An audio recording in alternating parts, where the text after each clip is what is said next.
Souvent, on me demande à quel âge j'ai commencé la boxe et je sais même pas quoi répondre parce que j'ai l'impression que je fais ça depuis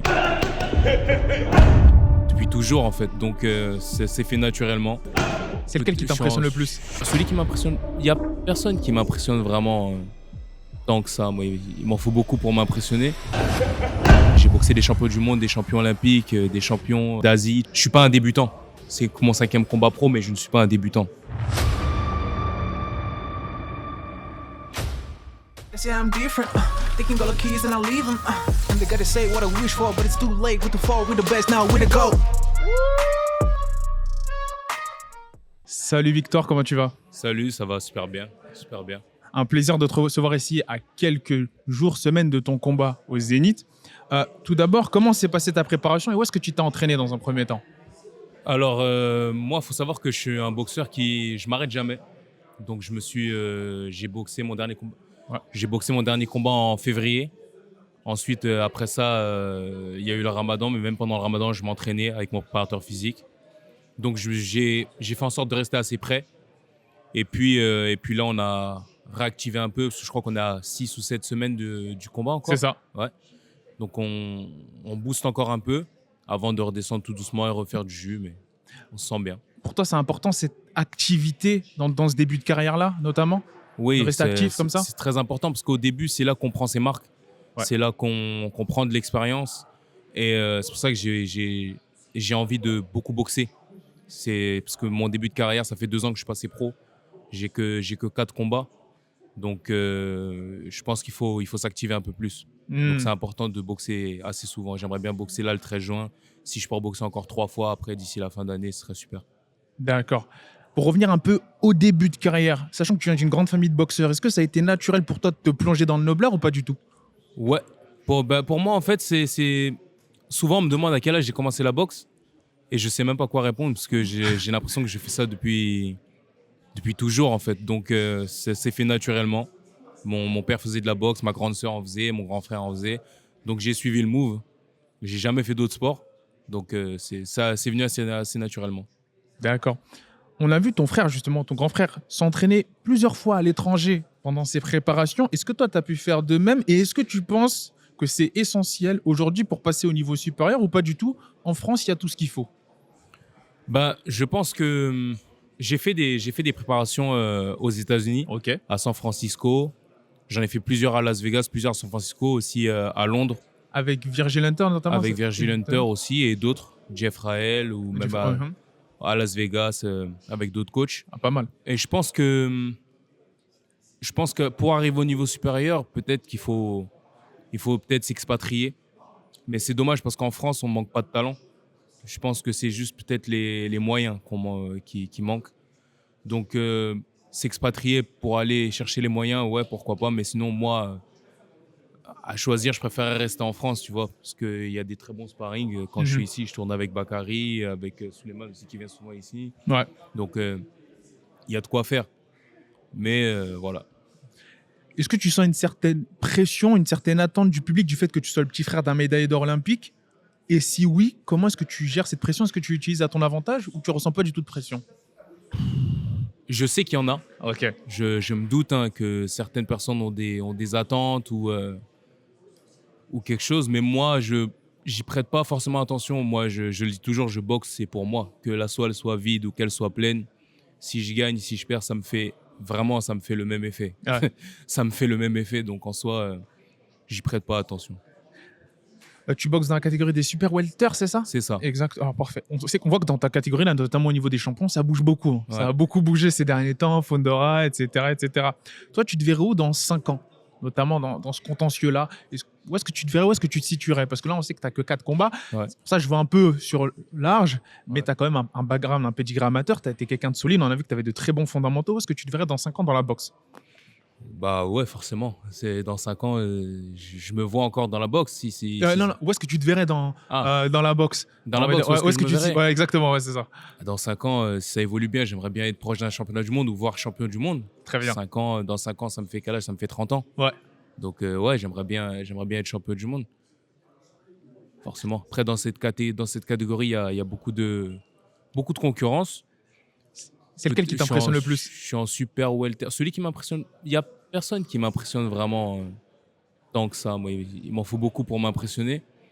Après, pourquoi pas même descendre en welter parce que je sais que je suis assez léger pour les super welter. Enfin, par rapport au niveau. Hmm. Je sais pas si tu as vu leur gabarit. Ouais, ils sont balèzes. Ouais, Bah, ils sont- Fundora, ils c'est un peu. Pour moi, j'appelle Ouais. ça un wet bully, moi, j'appelle ça. Enfin, je sais Ouais, pas. ouais. Donc, peut-être arriver à haut niveau, peut-être descendre de catégorie. Mais pour le moment, je me prends pas trop la tête. Je préfère rester dans cette catégorie. Et voilà.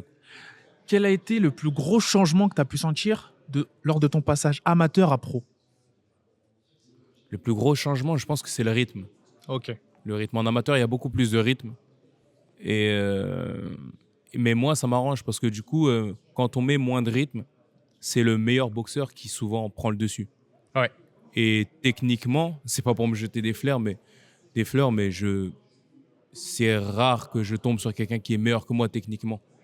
Que physiquement, ça peut arriver. Donc en soi, moi, ça m'arrange. Ça m'arrange un peu. Tu as développé un très gros pedigree, justement, un très gros bagage technique. Quel a été le plus gros sacrifice que tu as eu faire dans ta carrière de boxeur jusqu'à présent pour arriver à ce niveau-là?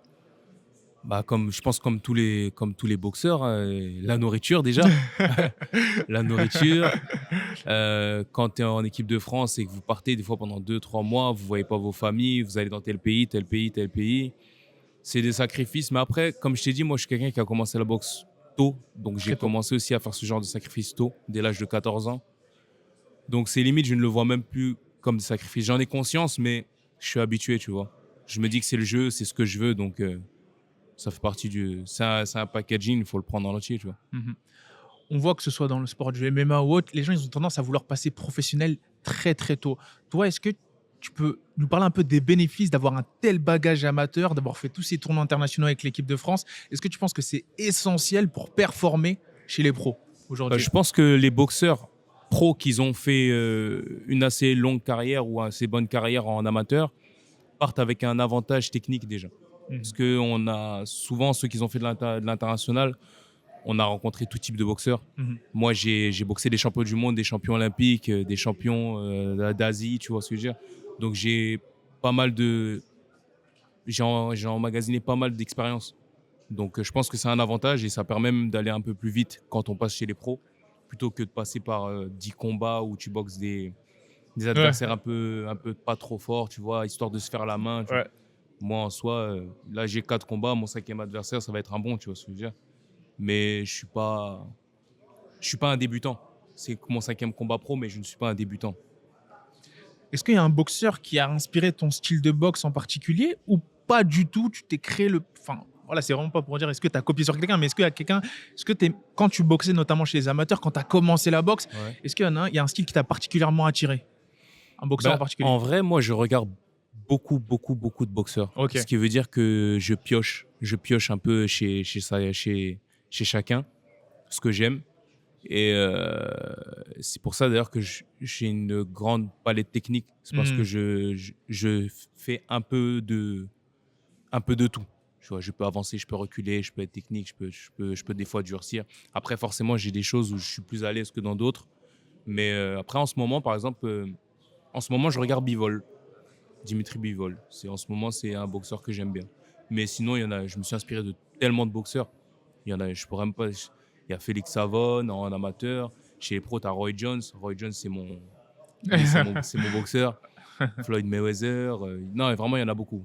Beaucoup, donc, Ouais, je ne pourrais pas te demander lequel est ton favori all-time, en fait. Là, tu ne pourrais pas m'en donner qu'un seul. Roy Jones. Roy Jones. Ouais, Roy Jones. Très bien, très bien. Aujourd'hui, on va parler un peu d'actu. Ouais. Voilà. On voit que enfin, les boxeurs s'affrontent, les boxeurs perdent leur zéro. Qu'est-ce que toi, on sort peut-être de l'ère Money Mayweather qui a un peu paralysé la boxe ces dernières années. Est-ce que toi, tu penses que c'est une bonne chose qu'enfin les combattants top niveau s'affrontent? Et si oui, lequel, une fois que tu auras atteint ton prime, parce qu'on voit là, c'est que le début, lequel boxeur, notamment dans ta catégorie, ou peut-être pas actuellement, veux-tu impérativement affronter au niveau mondial? Bah, déjà, pour répondre à ta question, moi, je pense que c'est une bonne chose que les gens se boxent pour le public, parce que si les gens ne se boxent pas, le public va perdre de l'intérêt pour le sport. Et si le public perd de l'intérêt pour le sport, c'est mauvais pour le business du sport, du coup. Donc, c'est une bonne chose que tout le monde se boxe. Moi, le délire d'éviter tout le monde pour avoir 0 défaite. Je pense qu'arriver à un moment de ta carrière, quand tu as 20 combats, tu es déjà dans le top 10, top 15, ça y est, en vrai, prends des risques. Tu vois ce que je veux dire? Je veux bien comprendre qu'en début de carrière, on essaie de faire attention, mais après, au bout d'un moment, il faut boxer tout le monde. Donc c'est une bonne chose. Après, une personne que j'aimerais boxer en particulier, non. Je fais une fixette sur personne. Moi, tout ce qui m'intéresse, c'est les titres. Et non, je n'ai pas une personne en tête que j'aimerais boxer. Magnifique. Pour rester un peu dans l'actualité et peut-être faire jaser un peu dans les commentaires, les réactions et tout, qu'est-ce que tu as pensé, toi, du phénomène de ce qui s'est passé récemment avec Ryan Garcia? Comment est-ce que tu vois le fait qu'il ait potentiellement fait un grand troll, un grand sketch, et ensuite qu'il ait réussi à détruire un Devin Haney? Comment est-ce que toi, tu as vécu un peu ce build-up? Est-ce que tu as suivi ou pas du tout? Ouais. Quel est Bah oui. Et franchement, je vais pas te mentir. Pour moi, Haney, il allait tabasser Garcia. Et en fait, je pense que, d'après ce qu'il dit, il a joué un rôle. Mais ça a bien fonctionné parce que franchement, personne s'y attendait en fait. Personne s'y Tout le monde attendait. pensait qu'il allait venir à moitié bourré, il allait prendre son KO, et puis, alors que pas du tout. Après, c'est vrai qu'il était pas au poids, ça joue un peu. On va en parler. Ça joue un peu, mais il a géré son combat. Et en fait, je pense que même le grand public a pu voir aussi les limites de Devin Haney. Parce que moi, à titre personnel, je trouve que c'était un boxeur un peu surcoté. Que de là, le comparer avec Gervonta Davis ou Shakur Stevenson, D'accord. pour moi, non, faut pas abuser. D'accord. Faut pas abuser. D'accord. Très bien. Tu as parlé de poids. Et justement, il y en a qui disent que c'est potentiellement ça la plus grande erreur du clan Haney. Ryan a avoué avoir pesé plus de 72 kilos Ouais, le soir du Ouais, j'ai combat, vu ça, ouais. alors qu'il boxe normalement en moins de 63 pour cette catégorie. Et on a entendu que le père de Jaron Ennis, Bozy, a dit qu'il n'aurait jamais accepté le combat dans ces conditions-là. Est-ce que toi, tu penses que ça a été une erreur fatale? Est-ce que tu penses qu'il y a des catégories pour une raison, ou que Nantes, s'il était aussi fort techniquement, il aurait quand même dû le battre? Pour moi, c'est une erreur, mais après, en même temps, il faut le comprendre. C'est un combat qui rapporte énormément d'argent. Et en boxe, c'est pas comme au foot où tu as un salaire. Pas de combat, pas d'argent. Donc, en soi, est-ce que si j'étais à sa place, j'aurais fait pareil, j'aurais quand même boxé?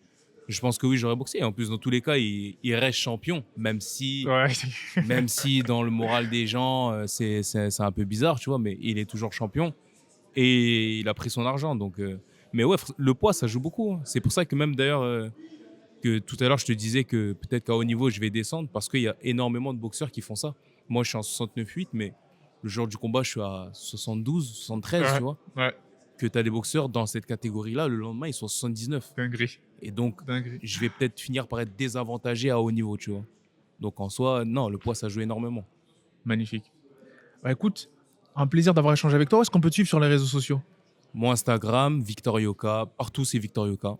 Mais je suis essentiellement sur Instagram. Instagram, Victor Yoka. très Ouais. bien. À quoi on peut s'attendre le 13 juin au Zénith avec Victor Yoka? À une grosse performance. Une grosse performance du Prince. Très bien. Bah, merci beaucoup, le Prince. Merci à toi. C'est un plaisir. Way to Merci. go.